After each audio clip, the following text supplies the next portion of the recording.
दोस्तों, आपका हमारे YouTube चैनल में स्वागत है।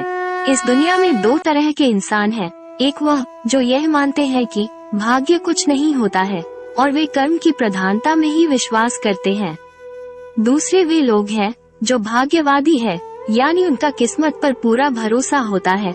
उनका दृढ़ विश्वास होता है कि जो भाग्य या किस्मत में लिखा है वह होकर ही रहेगा। अर्थात इंसान कर्म और भाग्य नाम की दो धुरियों में ही घूमता रहता है और अंततः दुनिया से विदा होकर चला जाता है। आज के समय का युवा भी यही सोचता है कि बिना कुछ किए ही उसे वह सब कुछ मिल जाए जो वह चाहता है। इस विषय पर अक्सर बहस होती रही है कि आखिर कौन बड़ा है, भाग्य या कर्म। अनंत काल से ही यह बहस का विषय रहा है कि कर्म ज्यादा महत्वपूर्ण है या भाग्य। जब अर्जुन ने कुरुक्षेत्र में अपने स्वजनों को युद्ध के लिए अपने सामने खड़ा पाया तो उसका शरीर निस्तेज हो गया, उसके हाथों से धनुष छूट गया और प्राणहीन मनुष्य के समान वह धरती पर गिर पड़ा। तब भगवान श्री कृष्ण ने उसे गीता के कर्म ज्ञान का उपदेश दिया। भगवद गीता में भगवान श्री कृष्ण भी अर्जुन से कर्म करने की ही बात कहते हैं, अर्जुन को कर्म करने का ही उपदेश देते हैं। श्री कृष्ण कहते हैं कि अर्जुन, राज्य तुम्हारे भाग्य में है या नहीं ये तो बात की बात है, परंतु युद्ध तो तुम्हें पहले लड़ना ही होगा, कर्म तो तुम्हें करना ही होगा। गोस्वामी तुलसीदास जी ने भी श्री रामचरितमानस में कर्म की ही प्रधानता बताई है। गोस्वामी तुलसीदास कहते हैं, कर्म प्रधान विश्व करी राखा, अर्थात युग तो कर्म का ही है, प्रधानता तो कर्म की ही है, कर्म किए बिना कुछ भी संभव नहीं है। तो आइए अब उस कहानी की शुरुआत करते हैं जिसमें बहुत बड़ी शिक्षा छिपी हुई है। एक बार एक लड़का परेशान होकर घर के बाहर बैठा था।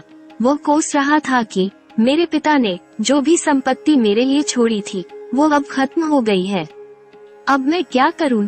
उसी समय उसके पिता के एक मित्र वहां से गुजरे और उसे समझाने लगे कि भाग्य में जो लिखा है वही होगा। उसी रात को उसे स्वप्न भी आया कि तुम्हारा भाग्य पहाड़ की चोटी पर तुम्हारा इंतजार कर रहा है।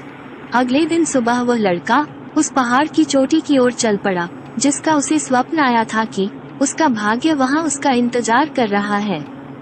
पहाड़ की ओर जाते हुए उसे रास्ते में एक जख्मी शेर मिला। शेर ने उससे पूछा कि कहाँ जा रहे हो? उस लड़के ने बताया, मैं अपने भाग्य से मिलने जा रहा हूँ। शेर कहता है कि अपने भाग्य से मेरे भाग्य के बारे में भी पूछना कि मैं स्वस्थ कब और कैसे होऊंगा। आधे रास्ते में उस लड़के को भूख लगती है तो वो एक बाग में से खाने के लिए फल तोड़ता है, लेकिन कड़वे होने के कारण फल को वह फेंक देता है। बाग का मालिक उससे बताता है कि फल कड़वे होने के कारण कोई भी मेरे बाग के फल नहीं खाता है। बातचीत के दौरान जब बाग के मालिक को पता चलता है कि ये लड़का भाग्य से मिलने जा रहा है तो वह उससे कहता है कि अपने भाग्य से पूछना कि मेरे बाग के फल मीठे कैसे होंगे। पहाड़ की तरफ जाते जाते लड़के को रात हो जाती है। वहाँ उसे एक हवेली नजर आती है। वहाँ हवेली की मालकिन से वहाँ रहने की अनुमति मांगता है।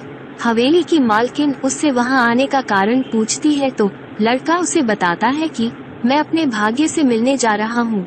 हवेली की मालकिन कहती है कि अपने भाग्य से मेरे बारे में भी पूछना कि मुझे खुशी कब मिलेगी। अगले दिन सुबह वो पहाड़ की ओर चल पड़ता है और उसे सचमुच वहाँ उसका भाग्य मिलता है। वो लड़का भाग्य को उसके साथ चलने के लिए कहता है तथा शेर, बाग के मालिक और हवेली की मालकिन के सवालों के जवाब भी मांगता है।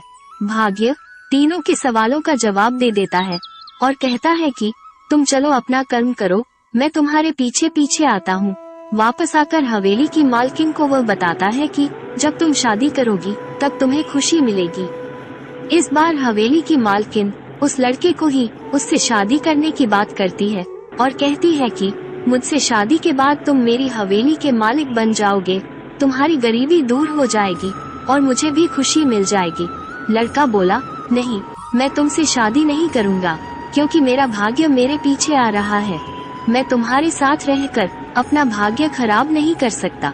आगे चलकर बाग के मालिक के सवाल के जवाब में उसने कहा कि भाग्य के अनुसार तुम्हारे बाग में जहाँ से पानी आता है वहाँ सोना दबा हुआ है, जिस कारण से बाग के फल कड़वे होते हैं। सोना हटाने के बाद बाग के फल मीठे हो जाएंगे। वहाँ का मालिक लड़के से कहता है कि मैं सोना खोदकर निकाल देता हूँ। तुमने मुझे समस्या का समाधान बताया है, इसलिए सोना तुम ले जाओ। लड़का कहता है कि मुझे सोने की जरूरत नहीं है, मेरा भाग्य मेरे पीछे आ रहा है। इसके बाद वो लड़का शेर के पास पहुंच जाता है। शेर कहता है कि क्या तुम मेरे सवाल का जवाब पूछ कर आए हो? लड़का कहता है कि भाग्य के अनुसार जब तुम सबसे मूर्ख व्यक्ति को खाओगे तो पूरी तरह से स्वस्थ हो जाओगे। शेर ने कहा, तुम्हारा बहुत बहुत धन्यवाद, मैं तुमको कोई इनाम देना चाहता हूँ। लड़के ने कहा कि मुझे इनाम की आवश्यकता नहीं है। लड़के ने शेर को बताया कि हवेली की मालकिन ने भी मुझसे शादी करने का प्रस्ताव रखा था और बाग के मालिक ने कहा था कि तुम सोना खोदने में मेरी मदद कर दो और सोना तुम ले जाना, लेकिन मैंने उन्हें भी मना कर दिया। शेर ने पूछा, तुमने ऐसा क्यों किया? लड़के ने जवाब दिया कि मैंने उन सबसे कहा कि मेरा भाग्य मेरे पीछे ही आ रहा है, इसलिए मुझे इसकी आवश्यकता नहीं है। लड़के का जवाब सुनकर शेर ने आव देखा न ताव और उसी क्षण लड़के को खा गया।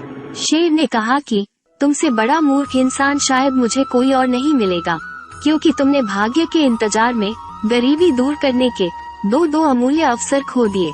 अगर तुम दोनों जगह में अपना कर्म करते तो तुम्हारा भाग्य तुम्हारे पीछे नहीं, तुम्हारे साथ चल रहा होता। प्रिय दर्शकों, इस कहानी से हमें ये शिक्षा मिलती है कि हमें कभी भी केवल भाग्य के भरोसे नहीं बैठना चाहिए, बल्कि अपना कर्म भी ध्यान और ज्ञान में रखना चाहिए, क्योंकि भाग्य उन्हीं के साथ चलता है जो कर्मशील होते हैं। मित्रों, कमेंट में जय श्री कृष्ण अवश्य लिखें और वीडियो पसंद आई हो तो वीडियो को लाइक करें और हमारे चैनल को सब्सक्राइब करें। धन्यवाद।